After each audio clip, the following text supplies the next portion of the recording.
hello.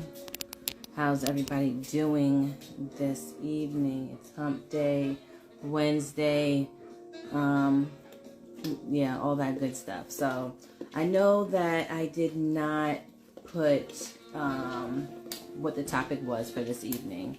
Honestly, I've been running around crazy and everything like that, so I haven't really had an opportunity to really talk about what the topic of the evening is, but you're here with me, so thank you for tuning in to Kaynichole After Dark.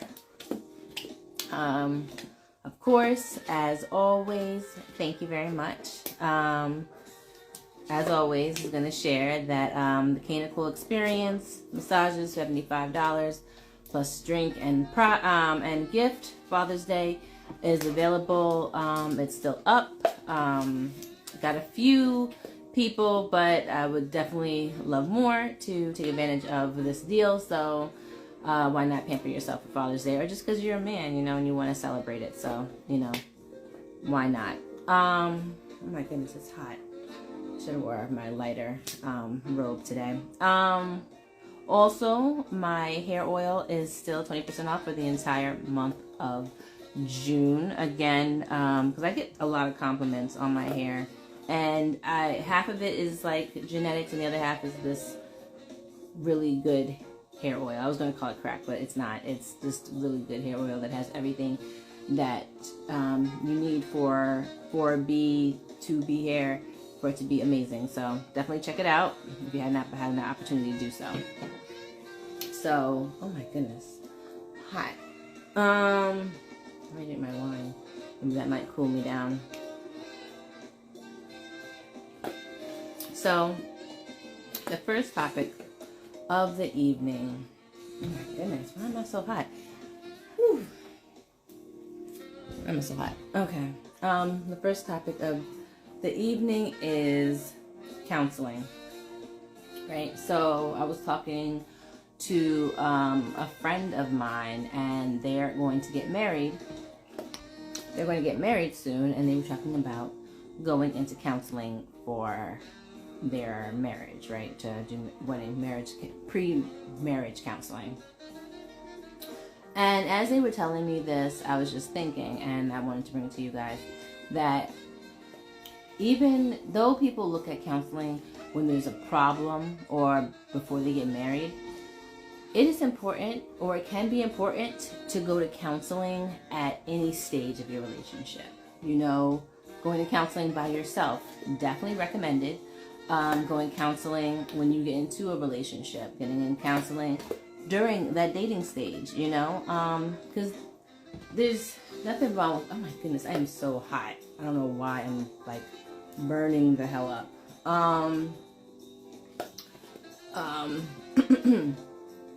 They have to have counseling at all stages of your relationship. Before you even think about going to divorce or anything like that, do counseling. Like I said, while you're single, when you're dating, when the dating is struggling, if you get pre-marriage, if you decide that you want to marry that person, doing that, and then during it, and then even after, like if you guys were to divorce or even have kids, how counseling can help, because a lot of people don't know how to handle different stages of life. It's just that simple, that a lot of people don't know how to handle different stages of life. So a counselor and having somebody to talk to is definitely important during that time, because it just helps you. It's nothing like going into something and having the proper tools in your tool belt. So it's like being a plumber, right? And you have to fix a toilet, right? You want to make sure that you have the proper tools to be able to fix it, and even come in there knowledgeable. So I think that it's awesome that people have thought about going into counseling to make themselves a better partner, but just a better person in general. So I really implore and encourage people to go to counseling at all different stages of their life and of their relationship. It's only going to benefit you.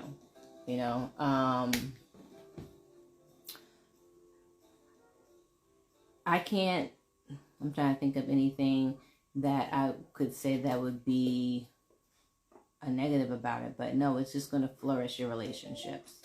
It's just going to flourish your relationships if you decide to go into counseling. For those that just came in, thank you for tuning in to Kaynichole After Dark. Whatever you have missed in past episodes are going to be on YouTube. You can just check the link. Again, check out for the Kaynichole experience, $75 for massage, drink, and gift. Also, always keep your crown straight. Crown and beard oil is on sale, 20% off. Thank you for the badge. Really appreciate that. Thank you so much. Of course, I'm always accepting badges, so thank you. Help support the page, the channel.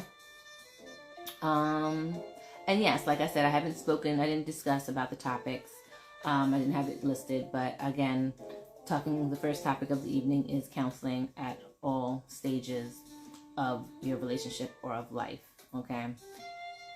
That's a very short topic because I just implore it. I just encourage it. It's not going to hurt you.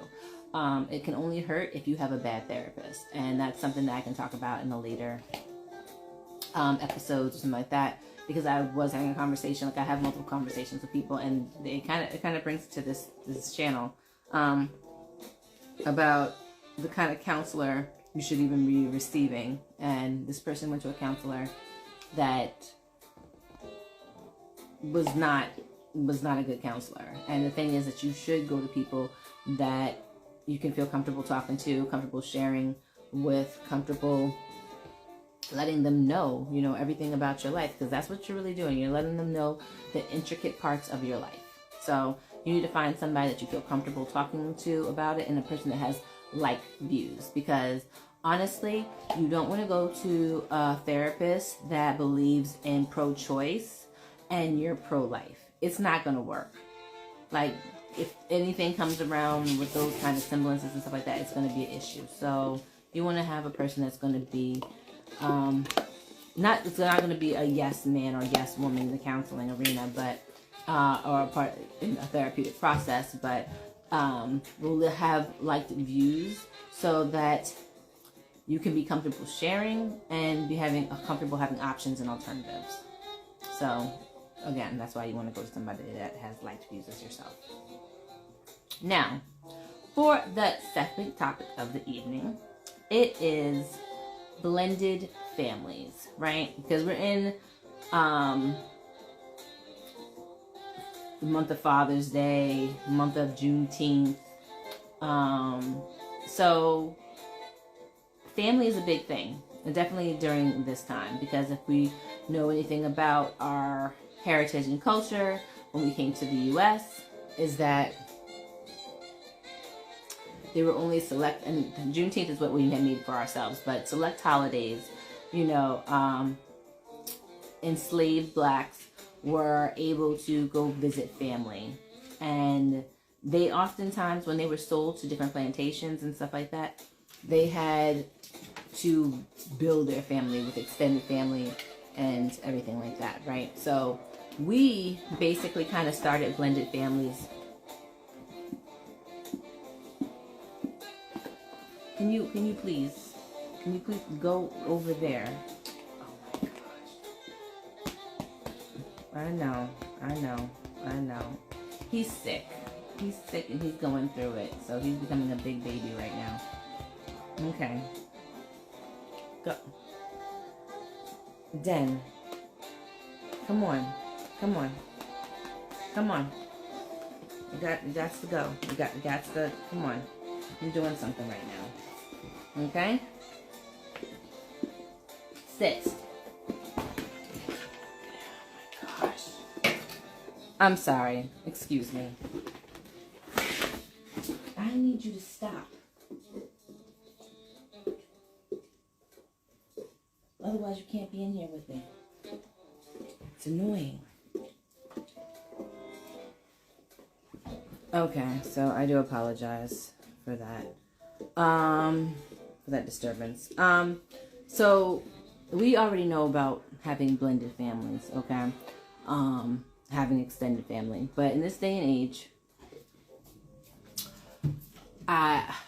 more and more blended families are happening, right? Because more people have kids, relationships that are not working out, and then they meet somebody and they have to bring their families together, right? Sometimes that person has kids that are entering the relationship, or they both have kids, right? So how do you deal with blending the family? Well, of course, you should have already started working on that, right? When you were dating, in the dating process.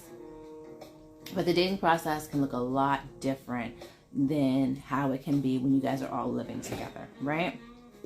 So how do you create a sense of togetherness, right, in that family? Well, one part of it, right, is showing that you're a cohesive unit, right? Because if you have kids, they're watchers, they pay attention. So the cohesiveness has to start at the top, right? So y'all two have to be cohesive, and it'll trickle down. They'll watch it and they'll see, and they'll be like, okay, well, mommy and stepdad are united front, or daddy and stepmom are united front. So that already sets a foundation, right?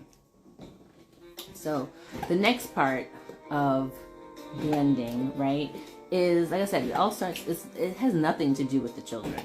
A lot of people think that they need to focus on the children and everything like that. They're kind of like the byproduct of this in a way, because nothing can be done unless the heads of the household can get it done. You know what I'm saying?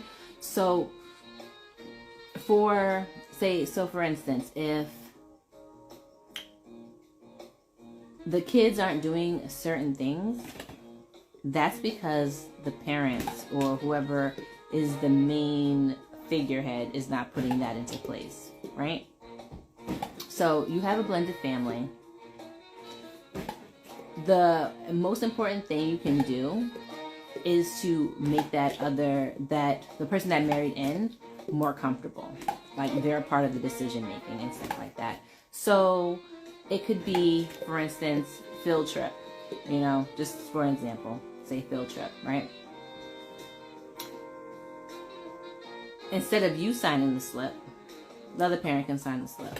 The other parent can be more involved, and have them, the things that you would pick up, before you got married, they would pick that up, and having them seen more as part of the family, of course.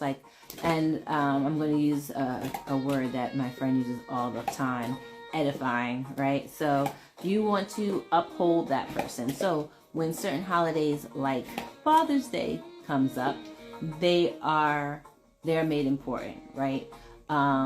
Even if they do have their own mom and dad somewhere else, that